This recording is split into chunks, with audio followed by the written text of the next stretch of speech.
சில நேரம் கவனிச்சிருக்கீங்களா? யார்ட்டயாவது மனசு விட்டு பேசிட்டு வந்ததுக்கப்புறம் நம்ம மனசு ரொம்ப லேசான மாதிரி இருக்கும். அதுக்கு உண்மையான காரணம் என்னன்னு பார்த்தீங்கன்னா, அவங்க அவங்களுடைய பிரச்சனைக்கு தீர்வு குடுத்துருக்காங்க. இல்ல உங்கள ஆதரிச்சு பேசியிருக்காங்க ஒரு பிரச்சனையில அப்படிங்கிறதெல்லாம் இல்ல.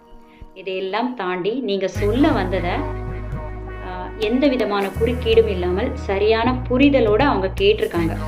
உங்களுக்கு அந்த ஸ்பேஸ் குடுத்துருக்காங்க. அவங்க நீங்க சொல்லும்பொழுது உங்கள ஜட்ஜ்மெண்டலா பார்க்கல. அதாவது இவங்க எப்ப பாரு குறை சொல்லிட்டே தான் இருப்பாங்க. இவங்க இப்படித்தான் அப்படின்னு நினைக்காம, நீங்க சொல்ல வந்தத காது கொடுத்து கேட்டிருக்காங்க. அதுதான் உண்மையான காரணம். இன்றைய உலகத்துல பார்த்தீங்கன்னா, நம்ம எல்லாருமே நெறைய பேசணும் அப்படின்னு ஆசைப்படுறோம். ஆனா, ஒருத்தர் பேசுறத சரியா புரிஞ்சுக்கணும். அவங்க பேசுறதுக்கான ஒரு ஸ்பேஸ் குடுக்கணும் அப்படிங்கிறது எவ்வளோ பேர் நம்ம யோசிக்கிறோம்னு தெரியல. அந்த சதவீதம் ரொம்ப குறைவு. இன்னைக்கு உங்கள சுத்தி இருக்கிறவங்கள்ட்ட அந்த மாதிரி உண்மையான அக்கறை தேவைப்படுறவங்கள்ட்ட, நீங்க உண்மையில எப்படி இருக்கீங்க அப்படின்னு அவங்கள்ட்ட கேட்டு பாருங்க. அவங்களுக்கு ரொம்ப தேவையான ஆறுதலா கூட அந்த கேள்வி அமையலாம்.